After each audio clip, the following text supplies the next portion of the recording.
Hello Mark, my name is Emily, and my student number is S064001, and I'm a freshman major in English. Today I'm going to present How Adaptive Clothing Empowers People with Disabilities by Mindy Scheier. I love fashion. I actually go to bed every night thinking about what I'm going to wear the next day. Clothing transforms me, defines me, gives me confidence. You may not feel the same way about fashion, but I bet you have a Burberry t-shirt or a pair of jeans that transforms you, makes you feel good, makes you feel confident, makes you feel like you. When I was younger, I wanted to be Beatrice Johnson. I thought we were kindred, crazy hair spirits together. I did go to fashion design. I worked in the industry field for years and loved it. I married. I had 3 kids, but life can be heartbreakingly ironic. My middle child, Oliver, was born with a rare form of muscular dystrophy, or MD.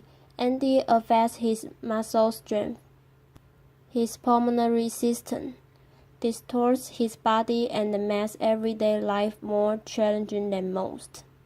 From the time he could walk, which wasn't until about 2.5, he had to wear leg braces for stability.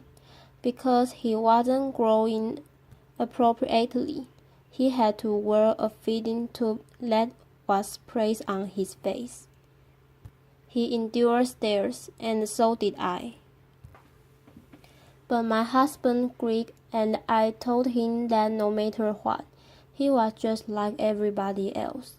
But everyday tasks for Oliver that we all take for granted were incredibly challenging.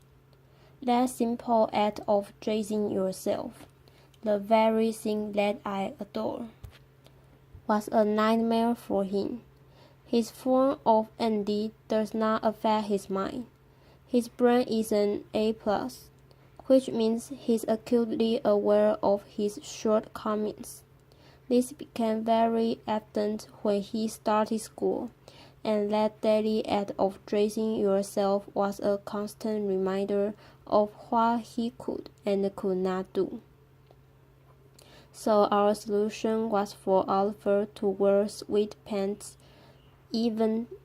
every day, to school, to parties, on vacations, his uniform.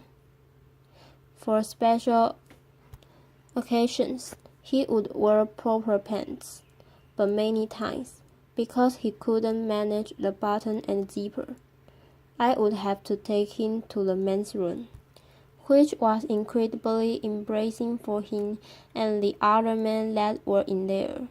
But then, I said, "Oh, please, there's nothing I haven't seen before." Laughter. For years we muddled through, but when Oliver was in 3rd grade, I found out he was more like me than I ever imagined. Oliver, too, cared about fashion. He came home from school one day and said very definitely that he was going to wear jeans to school like everybody else gets to wear. Well, I certainly couldn't go to class with him and take him to the boys' room, but there was no way I was telling my 8-year-old that he couldn't wear what he wanted to wear. So that night, I MacGyvered the heel out of his jeans. I remember when I was pregnant and unwilling to stop wearing my own Burberry pants, even though I was busting out of them. That rubber band trick. You must remember what I am talking about. The rubber band through the buttonhole, around the button and back, instant stretch. So I removed the zipper so he could pull it up and down on his own. I cut up the side seam of the button of his pants to accommodate for his leg braces. Applied Velcro. Hold your ears, everybody. Peel and stick, mind you, so that it will close around it. When I show Oliver my art and crafts project, he absolutely beamed. He went into school with his head held so high. Those jeans transformed him. He was able to get dressed on his own. He was able to go to the bathroom on his own. Those jeans gave him confidence.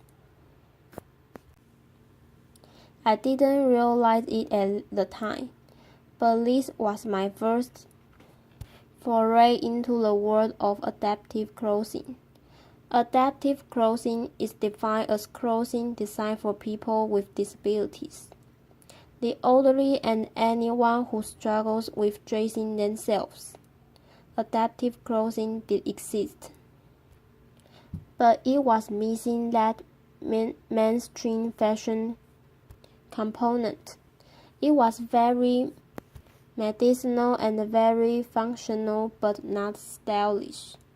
And that's a huge problem, because what you wear matters. Clothing can affect your mood, your health, and your self-esteem.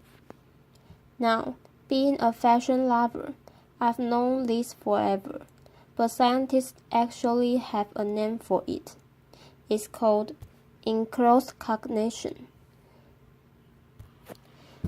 The co-occurrence of two factors, the symbolic meaning of clothing and the physical experience of wearing the clothing, both of which have a direct correlation to how you feel about yourself.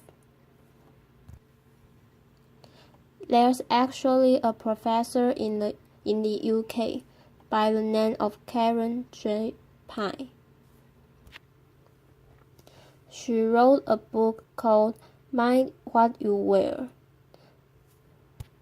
The Psychology of Fashion. She states in her book that when you put clothes on, you adapt the characteristics of what you are wearing, whether you realize it or not. That's why you feel like a rock star when you put on those perfect fitting jeans. That's why you feel invisible when you put on that power suit. And that's why you feel beautiful in that little black dress. But that's exactly why Oliver feels so isolated when he couldn't wear what he wanted to wear. He even said to me one time, "Mom, wearing sweatpants every day makes me feel like I'm dressing disabled." There are 1 billion people on our planet that experience some type of disability. 1 billion.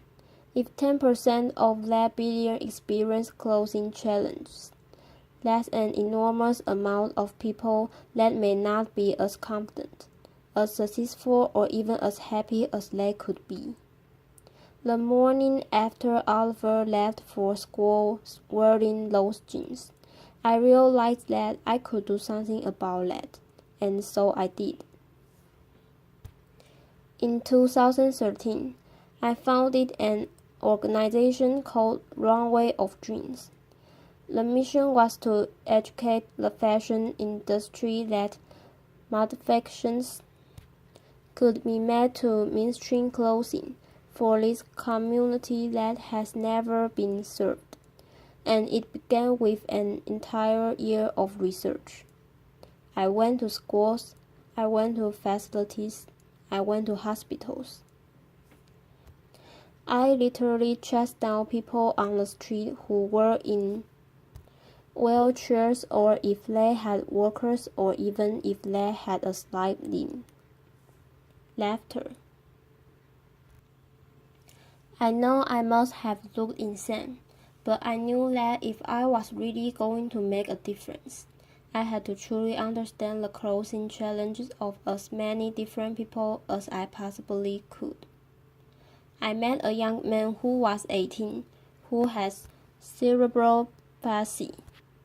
He was going to Harvard University. He said to me, "Can you imagine? I cut myself into Harvard, but my dream is to be able to wear jeans on campus, like the other freshmen will wear. I met a little girl named Gianna, who was missing her left forearm and her hand.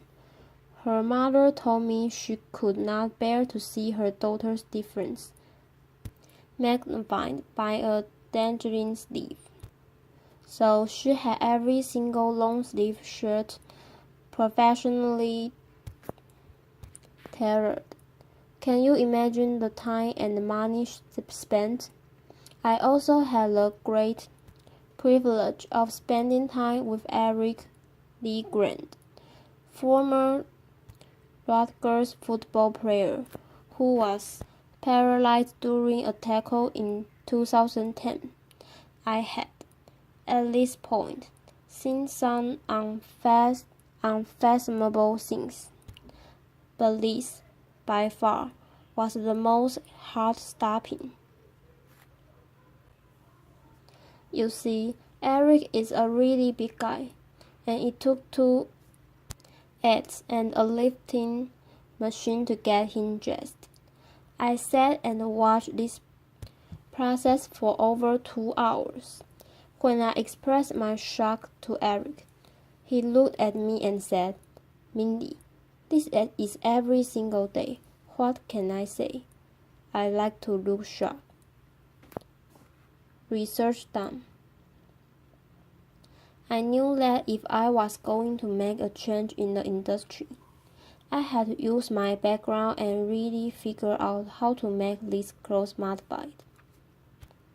So I took the information I gathered over that past year, and I figured out that there were actually 3 categories that were affected across the board. The first were closures, buttons, snaps, zippers.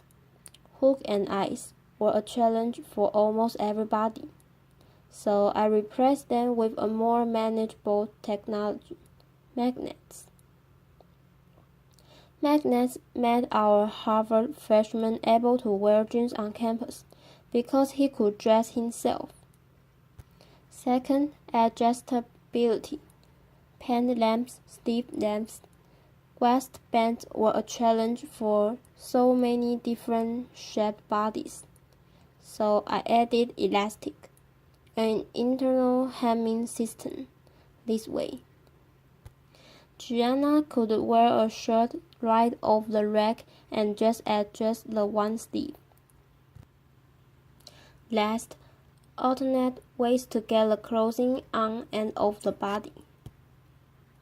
Outside the traditional way of over your head, so I designed a way to go in arms first. This, for somebody like Eric, could actually take 5 steps of his dressing process and give him back the gift of time. So I went out. I bought clothing right off the rack. I sat at my kitchen table, ripped them apart, did prototype after prototype, until I felt I had great modifications. And then I was ready for these big leagues, the fashion industry. Rather than design my own collection, I knew if I was really going to make a difference, I had to go mainstream. I believed that I just needed to educate the industry of the enormity of this population and the fact that these were consumers that simply weren't being considered. And I'm thrilled to say that the industry heard me. Runway of Dreams collaborated with the most amazing, forward-thinking brand on our planet. Applause. Who took my vision to market and made fashion history by launching the first mainstream adaptive collection, and the rest is yet to come. Applause. So, applause. Fashion holds the key to a vital lifeline. Clothing can be transformative. Clothing equals confidence. So tomorrow, when you are starting your day and you are thinking about what you are going to wear, I hope you appreciate the process and thinking about how what you choose makes you feel. Today, Oliver is 13. He wears his adaptive khakis, his magnetic button front shirt. Feels like the coolest kid around. My boy has total swagger. Laughter. As I mentioned, Oliver's disease is degenerative, which means his muscles are going to break down over time. This, by far, is the most devastating part for me. I have to sit on the sidelines and watch my boy deteriorate, and there's nothing I can do about it. So I am looking up from the things that I cannot control to the things that I can, because I have no option. And so, I am looking up, and I'm asking the fashion industry to look up. And now, I'm asking all of you to look up too. Thank you. Applause.